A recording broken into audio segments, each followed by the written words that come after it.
Bloquera Arquiproject 22005 CA, Zona Industrial Santa Cruz de Aragua, Avenida 1 entre Urbanización Corocito y Los Mangos. Fabricamos bloques livianos y pesados, losa nervada, distribución de materiales de construcción en general. Teléfono 0243-261-2005. Fábrica de máquinas bloqueras. Calle Bolívar, número 199, San Mateo, Estado Aragua. www.fmbca.com.be. Panificadora Marmi, compañía anónima. Calle Bolívar, número 14, San Mateo, Estado Aragua. Teléfonos 0414-492-4194, 0244-352-1567 y 0244-352-1836. Tasca Restaurant Los Roques, ubicado en la avenida La Encrucijada de Turmero. Comunícate con nosotros por los teléfonos 0244-447-9132 y 0244-447-9855. El siguiente programa puedes disfrutarlo en nuestra señal web a nivel mundial desde tu dispositivo móvil y computador. Si me han cortado a tiritas todo el azul de mi cielo, si han caído toiticas mis estrellas por el suelo. Bueno, muy buenas noches, queridos televidentes, amigos y amigas. Nos encontramos una vez más, como todos los miércoles, en su programa Dialogando con Ludovico Silva. En esta oportunidad me corresponde a mí conducir este prestigioso programa, puesto que el profesor Eddie Gómez en este momento se encuentra en otras localidades donde reclaman pues el concurso de sus modestos esfuerzos en función al desplegar pues todo lo que es la filosofía de la construcción del socialismo en todo el territorio nacional. Y bueno, desplegados, pues, trabajando pues en función de seguir pues como punta de lanza un programa pionero en el tema filosófico, histórico, análisis político y también en la formación de los cuadros de vanguardia pues para seguir adelante pues en la consecución de los objetivos de la Revolución Bolivariana. Y bueno, en esta oportunidad vamos a estar disertando pues con algunos tópicos interesantes y también tampoco muy alegres, porque nos encontramos en este momento en una situación bastante lamentable, puesto que bueno, el mundo, pues como el mundo es energía, el planeta Tierra está resentido y bueno, está siendo nuestro Caribe, tanto oriental como el Caribe occidental, azotado pues por una serie de huracanes, tormentas, ciclones, que bueno, que han azotado pues algunas de nuestras islas hermanas, que bueno, el caso del huracán María, que bueno, que ayer devastó pues lo que fue Dominica, todo lo que fue va a llegar a Puerto Rico, lo que pasó en Trinidad y Tobago, en la isla Turancaico, todo eso de aquí pues un mensaje de solidaridad para con todos esos hermanos caribeños. Y también ayer, bueno, lamentablemente también en nuestra hermana Ciudad de México, porque cuando hablamos de la patria grande estamos hablando desde México hasta la Patagonia, ¿no?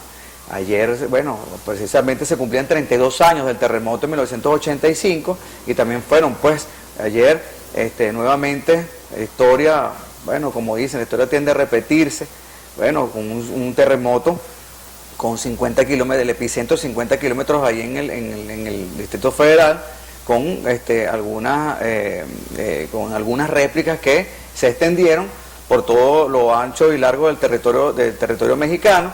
Bueno, hasta el momento, gracias a una política, digamos, sísmica, de educación, de jornadas de adiestramiento y formación para la gente de lo que es la cultura sísmica, bueno, creo que tengo entendido que 2 horas antes, estaban haciendo jornadas de evacuación a la hora antisísmica para que la gente estuviera alerta, y bueno, 2 horas después se generó ese terremoto que creo que fueron 7.1 en la escala de Richter.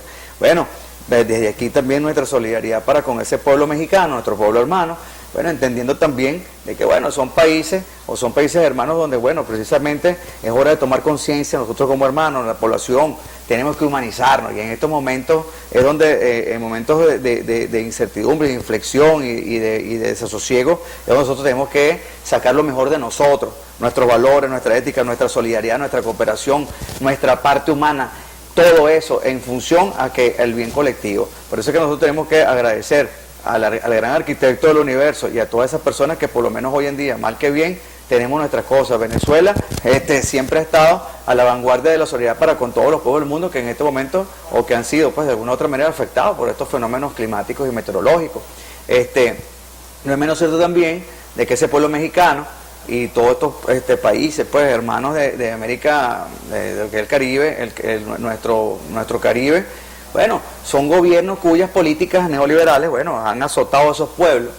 Y lamentablemente, bueno, el mundo, la Tierra, el planeta Tierra se ha resentido con esa expoliación sistemática de esa economía capitalista extractivista, que lo que ha hecho es, obviamente, bueno, desmantelar, atrofiar, incluso dañar, pues, todo nuestro ecosistema, y bueno, el mundo nuevamente se empiezan, al igual como es, esa solidaridad para con la gente de Choroní, la gente que es también nuestros vecinos aquí, hermanos, de Parapará, las zonas aledañas a lo que es el lago de los Tacarigües, que también pues ahí el gobierno regional y el gobierno nacional están articulados, y el gobierno municipal articulados pues para la evacuación también de esa gente. Bueno, nuestra función es que nosotros tenemos que pensar en dar de sí antes de pensar en sí. Y bueno, también es hora de tomar conciencia, es hora de reflexionar acerca de cómo nosotros tenemos que, nuestra relación con el ambiente, o sea, tenemos que ser más responsables, más identificados con el cuidado de nuestra reserva. Afortunadamente Venezuela, por su posición geográfica, bueno, a pesar de que nosotros estamos encabezando todo lo que es América Latina y el Caribe o América del Sur, tenemos una posición privilegiada que afortunadamente no recibimos de manera directa esos fenómenos, ¿no? No obstante, la Revolución Bolivariana, Nicolás Maduro, bueno, al igual ha sabido, pues, aún con todas nuestras vicisitudes a lo interno, apoyar a nuestros pueblos hermanos, porque ahí nosotros creemos en esa función de la política social. El socialismo se construye, es cuando pensamos en el colectivo. Y bueno, también a los amigos que también en Texas, bueno, Venezuela tuvo su apoyo, y aquí a lo interno, bueno, como lo dije anteriormente, el gobierno regional, el gobierno nacional y el gobierno municipal articulados para la solución de esos problemas y la evacuación de la gente del lago.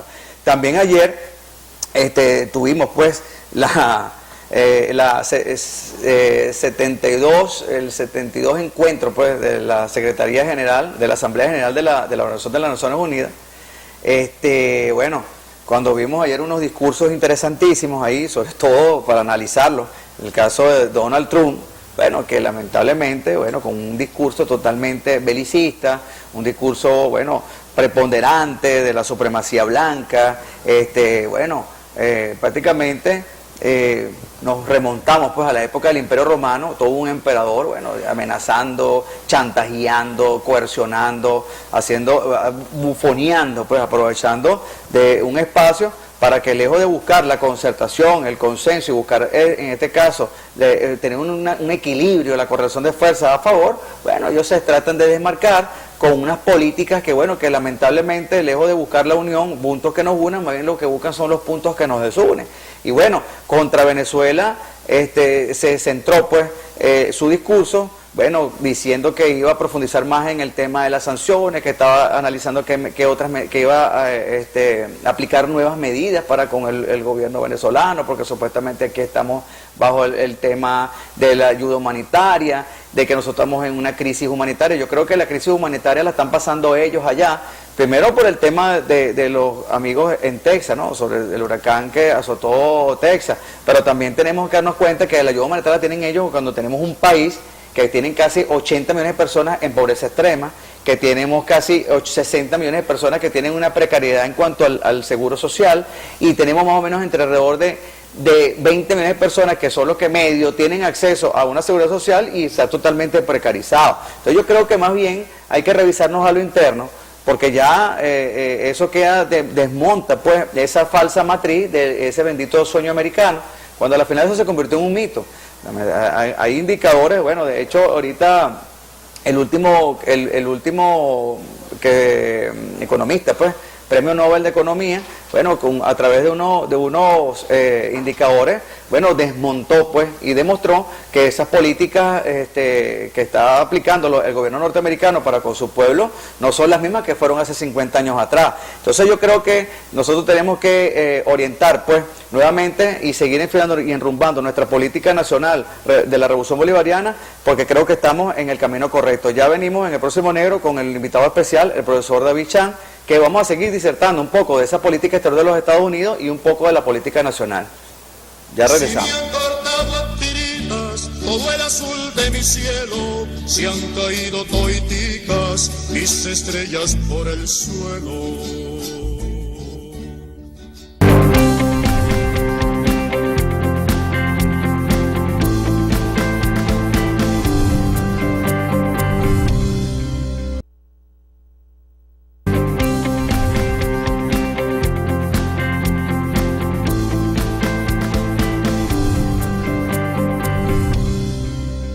Si me han cortado a tiritas todo el azul de mi cielo, se han caído toiticas mis estrellas por el suelo.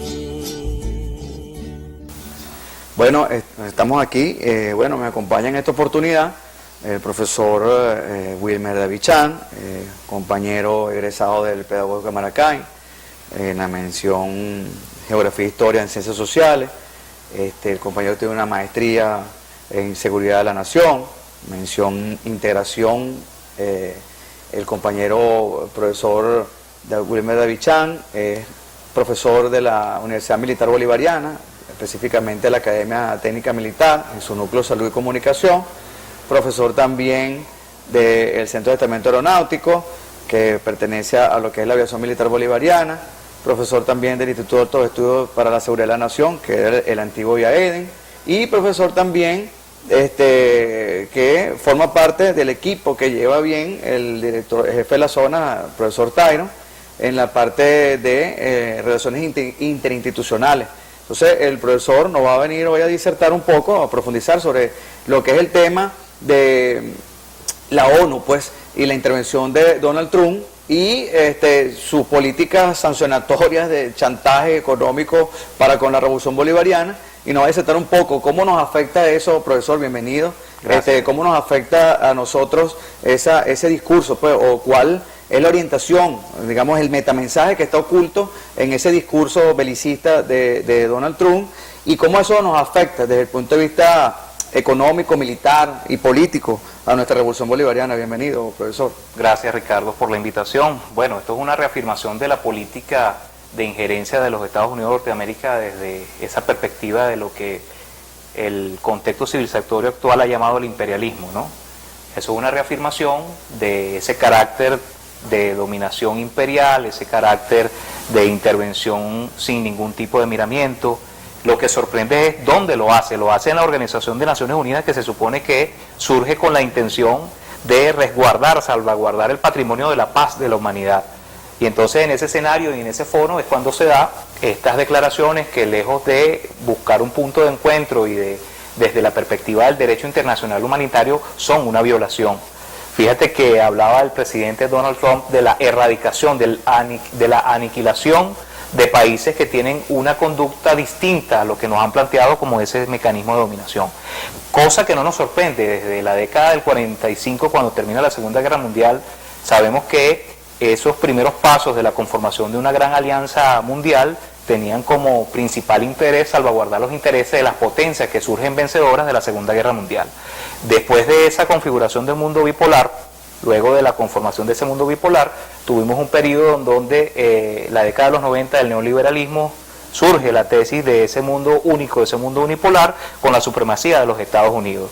Luego de la llegada del comandante supremo Hugo Chávez a la consolidación de la Revolución Bolivariana a través del camino político, a través del camino del voto, vimos esa evolución del mundo multicéntrico y pluripolar, que es la tesis que maneja el comandante Chávez, que es una tesis de carácter geopolítico, geoestratégico y geoeconómico.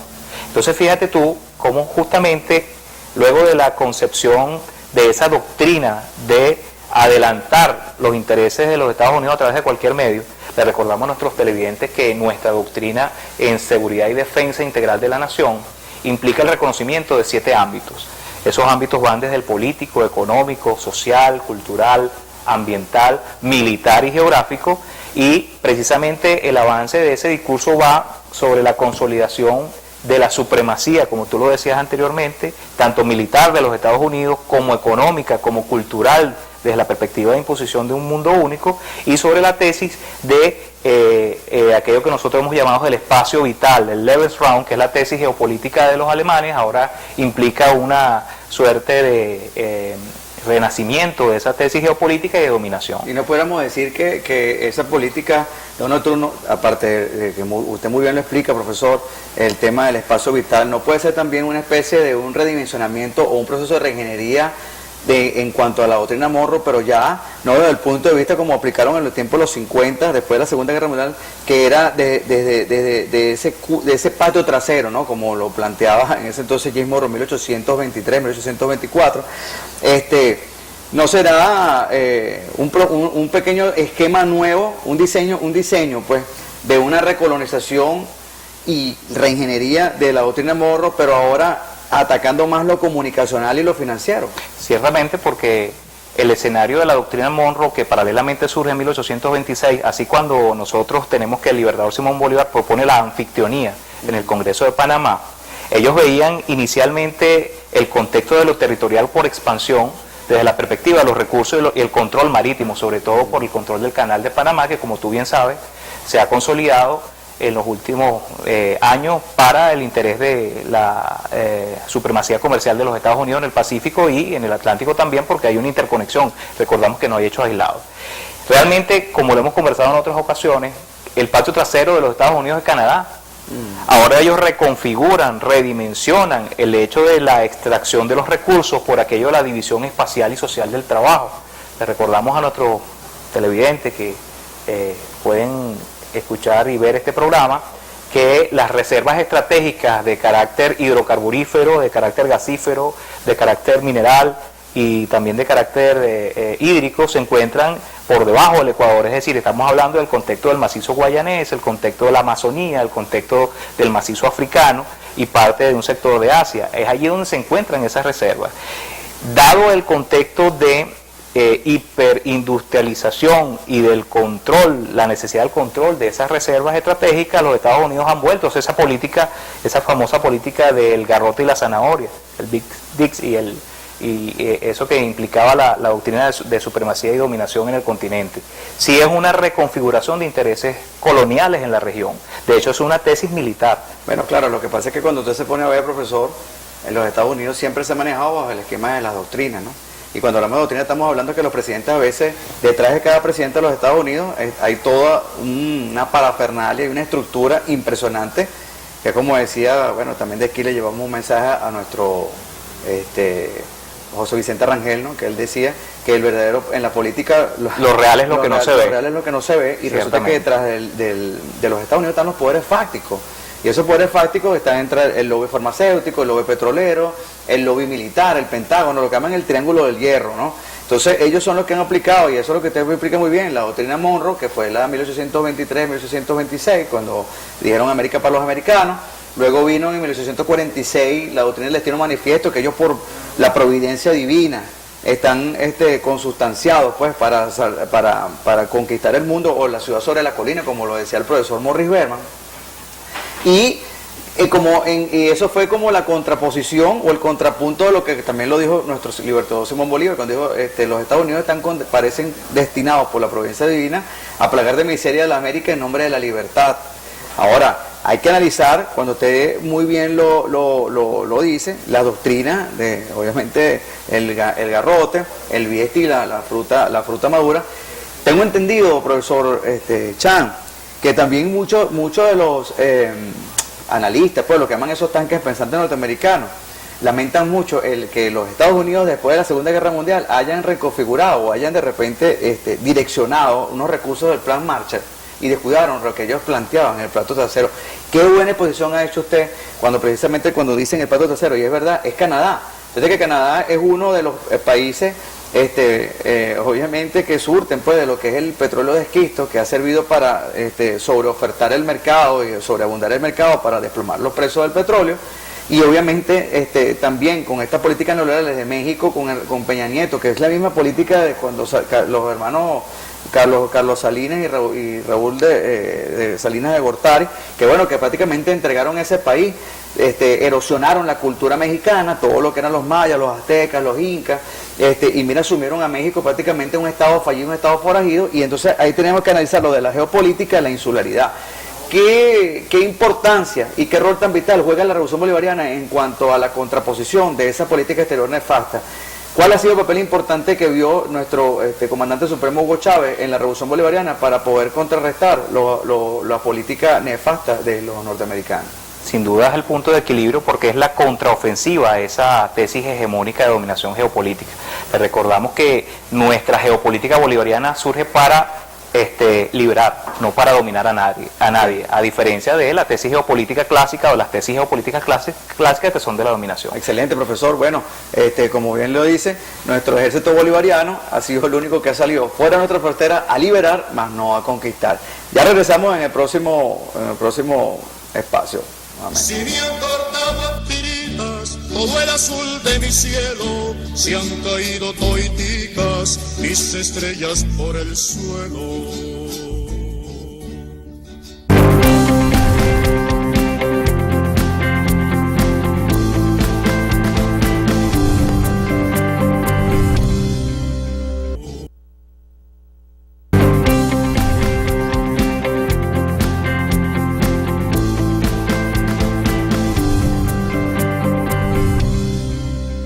Si me han cortado a tiritas todo el azul de mi cielo, se han caído toiticas mis estrellas por el suelo. Seguimos nuevamente en su programa Dialogando con el profesor Wilmer Chan. En esta oportunidad, en este enero, vamos a disertar sobre la política nacional, la Asamblea Nacional Constituyente, que ha hecho un extraordinario papel, ¿no? En función a ir un poco regularizando, poniendo un poco de orden el caos que nos sumió la oposición en este primer semestre del año, después del primer trimestre del año, porque arrancaron fue por ahí en marzo y abril. Y bueno, cómo desde su perspectiva, profesor, desde su espacio vital, disculpe que utilice ese argumento, ¿cómo usted ve la política nacional, cómo ha ido Nicolás Maduro, ese pentágono del poder público nacional, esos 5 poderes, ahora con la constituyente que es el poder plenipotenciario? ¿Cómo ve usted la gestión, cómo ha salido al paso Nicolás Maduro ante una oposición transnacionalizada, utilizando como una estrategia la necropolítica para supuestamente ascender al poder? ¿Qué opina usted de su visión, de su espacio vital, la educación, la docencia, dicha política, por Nicolás? Bueno, en primer lugar, la Asamblea Nacional Constituyente es una reafirmación del Estado-Nación venezolano, entendiendo el Estado-Nación como el conjunto de la arquitectura jurídica dentro de un territorio determinado con una población que tiene unas características similares. Estamos hablando de que la oposición por fin reconoce el hecho de que la Constitución Nacional es nuestro proyecto nacional, eso es importante resaltarlo. El hecho de que la oposición haya entendido el camino desde la perspectiva política implica un reconocimiento per se de esa Constitución Nacional. La Asamblea Nacional Constituyente es el mecanismo de garantizar la paz, pero también es un mecanismo que incluye la participación de todos los sectores que hacen vida en el territorio nacional. Eso nos permite retrotraer esa tesis de la libertad del ejercicio pleno de garantías constitucionales en un Estado democrático, social, de derecho y de justicia. La oposición venezolana, Ricardo, fíjate que ellos han cometido algunos errores de carácter estratégico y táctico, quizás peores que los estratégicos, pero han tenido una conducta reiterativa en la violencia. La Asamblea Nacional Constituyente permite cortar con ese camino y genera condiciones extraordinarias de participación. Nosotros dentro de poco vamos a tener un evento de carácter electoral. El presidente Nicolás Maduro sorprendió a todo el sector opositor con la Asamblea Nacional Constituyente, pero lejos de eso sorprende al pueblo venezolano con los índices de participación. Eso es importante también resaltarlo. ¿Por qué? Porque nos permite tener una radiografía de lo que sería esa participación posterior dentro de un momento de crisis, un momento que hemos sido atacados por todos los flancos, por todos los ámbitos, en una asfixia económica, una guerra feroz desde el punto de vista económico, con el impacto colateral dentro de la población venezolana y sin embargo la respuesta del pueblo venezolano. Profesor, ¿usted cree que, eso que usted muy bien afirma, usted cree que Nicolás Maduro fue subestimado por la oposición?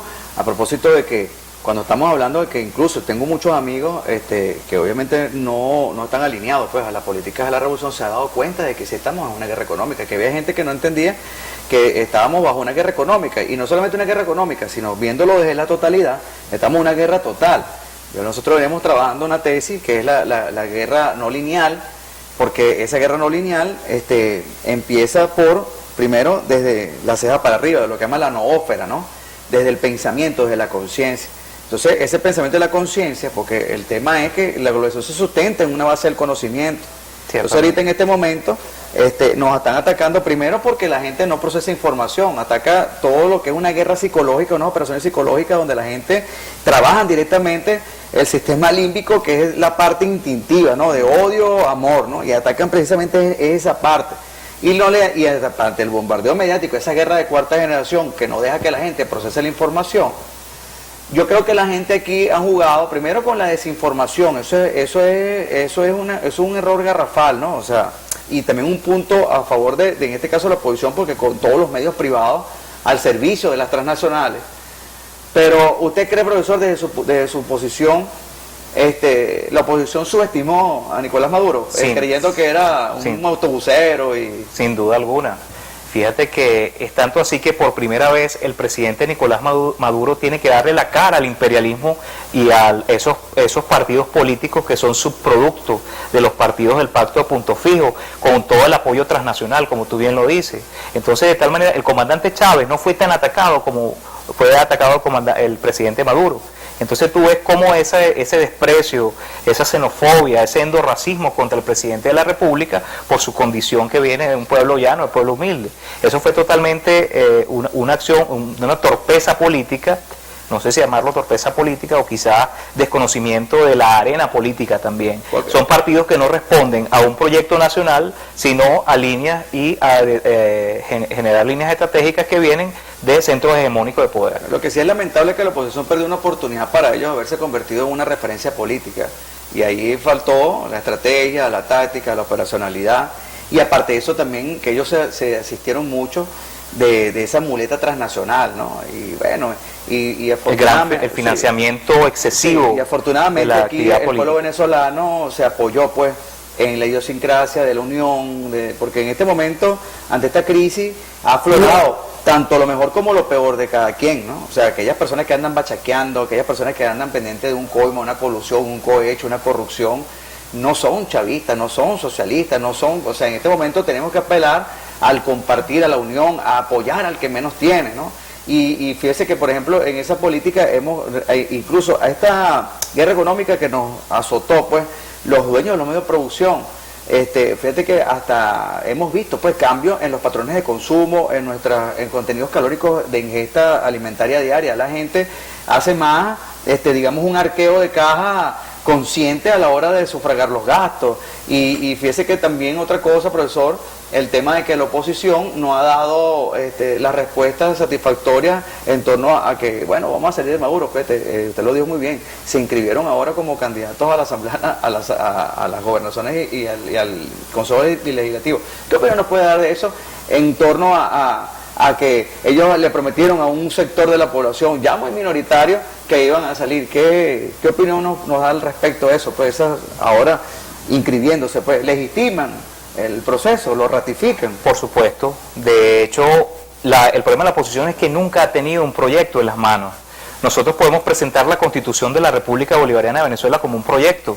Tenemos la alternativa de la Ley del Plan de la Patria, que es un plan nacional de desarrollo también, y un proyecto político. Pero el problema de la oposición es que nunca ha tenido en las manos un verdadero proyecto que nos permita generar condiciones de desarrollo integral. Eso lo deslegitima desde el punto de vista de consolidación de un Estado-nación. Eso es lo primero. Y lo segundo es que ellos, después de 3 meses de violencia exacerbada, de muerte, de destrucción, de inestabilidad política, ya lo sentenciaba Bolívar, la estabilidad política es necesaria para los intereses de la República. Ellos destrozaron ese elemento de participación y pensaron que el camino de la violencia era un camino, un atajo hacia el acceso al poder.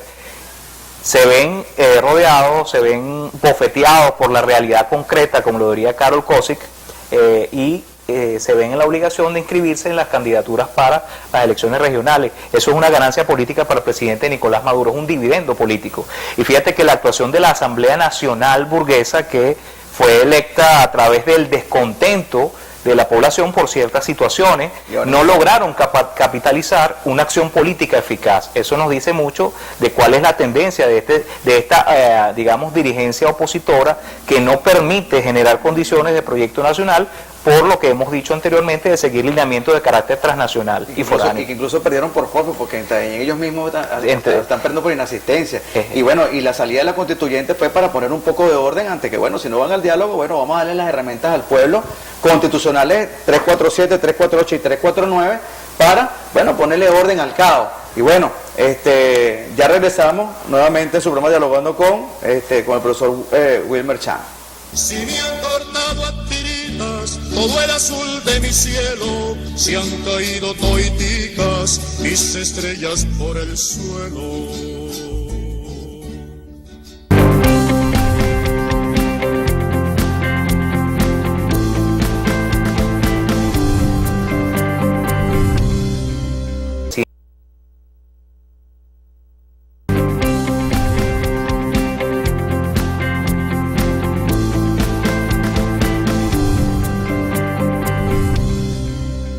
Si me han cortado a tiritas todo el azul de mi cielo, si han caído toiticas mis estrellas por el suelo. Bueno, como ya este programa Dialogando con es un portafolio que abarca todo el planeta, ya hablamos de la solidaridad para con los pueblos que están siendo azotados por los fenómenos climáticos, hablamos de la política exterior de los Estados Unidos, hablamos ya de la constituyente, de la política de Nicolás Maduro, y en este último negro vamos a insertar un poco sobre la política regional del Estado de Aragua, a propósito de que aquí hay una pequeña controversia bien ya cómica, porque ya eso es una cuestión, una bufonada, ¿no? Un candidato que ellos promueven del cambio, resulta que se dejaron de una u otra manera macollar ahí, y bueno, terminaron ellos petrificados en el hielo de su propia indiferencia. Un candidato de Primero Justicia, de Ismael García, que bueno, para ellos representa su cambio, pero será un cambio de era geológica, porque no sé en dónde, no vemos planteamiento de fondo, lo que vemos es tú eres yo soy tú, tú eres yo soy tú, no vemos el planteamiento cómo vamos a transformar el Estado, cómo vamos a nosotros a convertir Aragua, y eso también va en cómo nosotros pasamos de ser Aragua potencia a Aragua cinética, Aragua en movimiento. Porque tenemos muchas potencialidades, pero si no le damos movimiento a esa potencialidad, entonces vamos a seguir transitando como Sísifo, ¿no? En esa misma continuación repetitiva. Yo creo que nosotros debemos articular esa política nacional con la política exterior, aplicar unas medidas, porque aquí hay dos elementos que yo siempre saco a colación. Por ejemplo, cuando nosotros vemos aquí Maracay o Aragua, pues, encrucijada de todos los caminos, rosa de todos los vientos, abierta a todas las voluntades. Pero también vemos el otro elemento de Maracay, es aquella tierra que el que se va vuelve, el que viene se queda y el que se va regresa, ¿no? Yo creo que nosotros debemos aplicar una política de desarrollo integral, a propósito de que todo lo que nosotros vemos, que las anomalías que vemos y todas las incapacidades, se vea el tema productivo. Yo creo que nosotros debemos virar nuestra producción interna, convertirnos, pues, pasar, como decía Simón Rodríguez, para que haya una verdadera revolución tiene que haber una independencia económica, y ese ha sido lo que Nicolás Maduro, que yo creo que más que Chávez, porque Chávez estaba Kirchner y estaba Lula, creo que Nicolás Maduro, subestimado por la oposición, ha sido el único que se ha enfrentado al imperio de tú a tú y ha demostrado que Venezuela juega en las grandes ligas, pues Venezuela juega grande.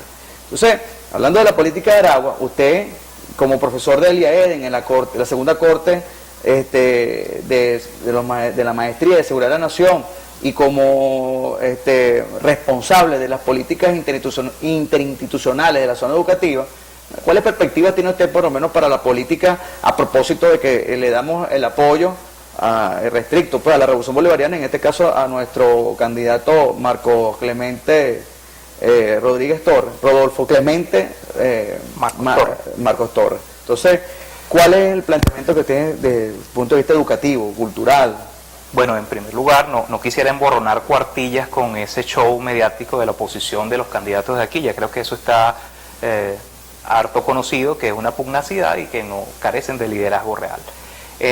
Me gustaría más orientar la intervención acerca de las capacidades, como tú bien los decías.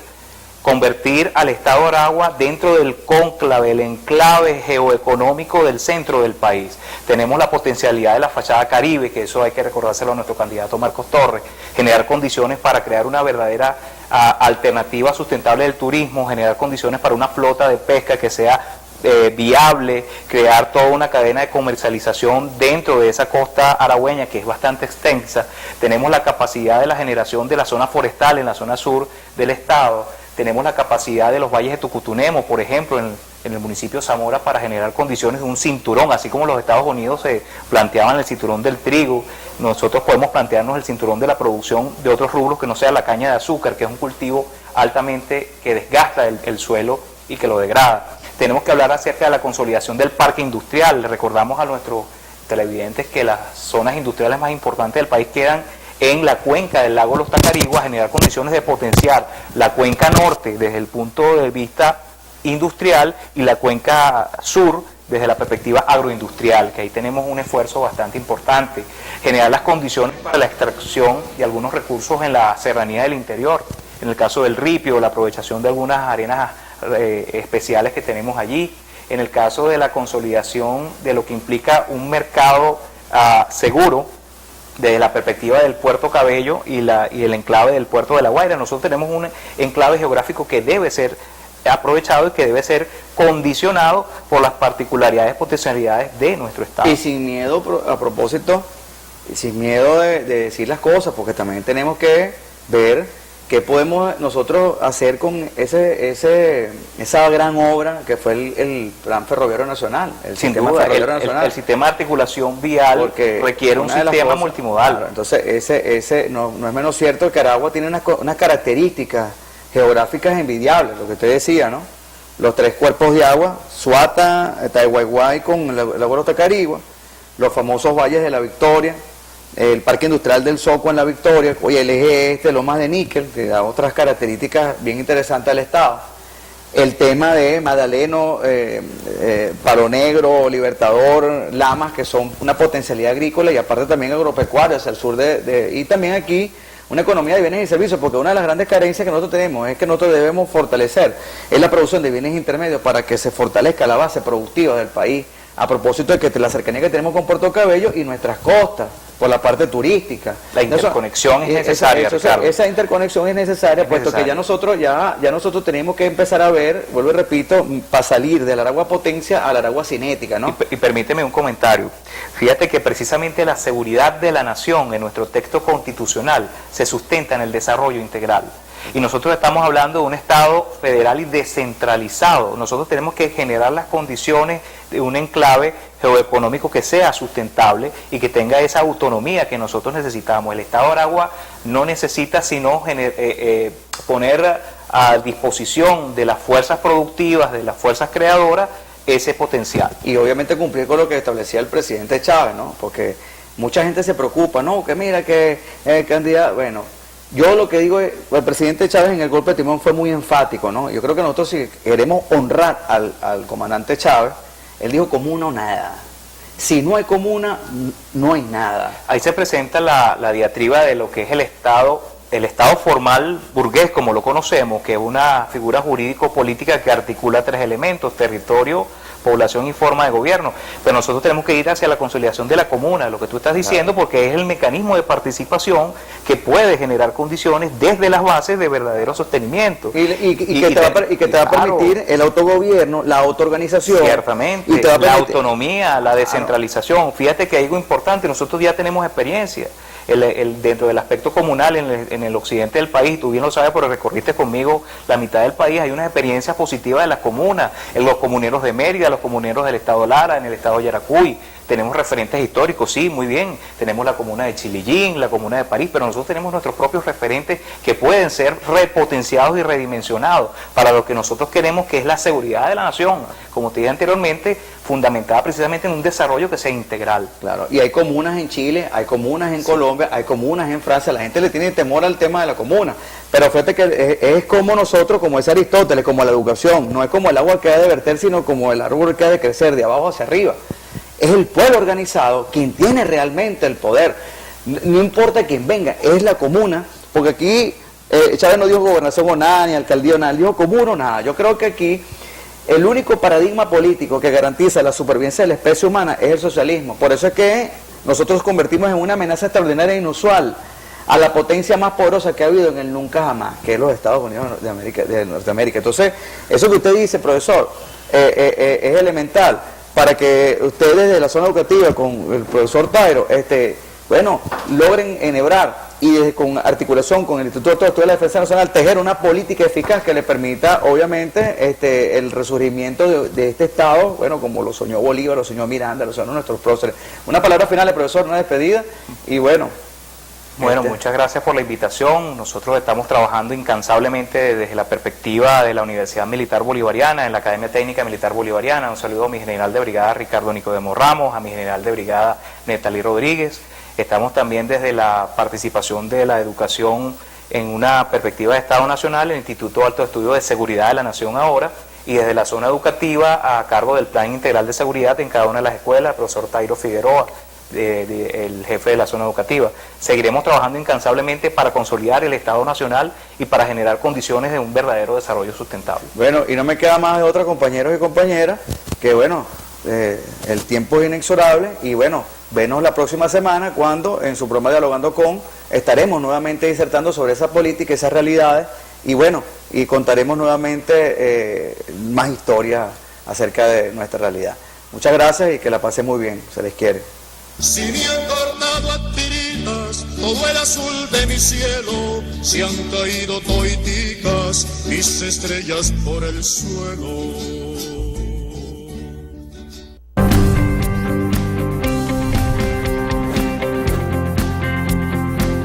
Bloquera Arquiproject 22005 CA, Zona Industrial Santa Cruz de Aragua, Avenida 1 entre Urbanización Corocito y Los Mangos. Fabricamos bloques livianos y pesados, losa nervada, distribución de materiales de construcción en general. Teléfono 0243-261-2005.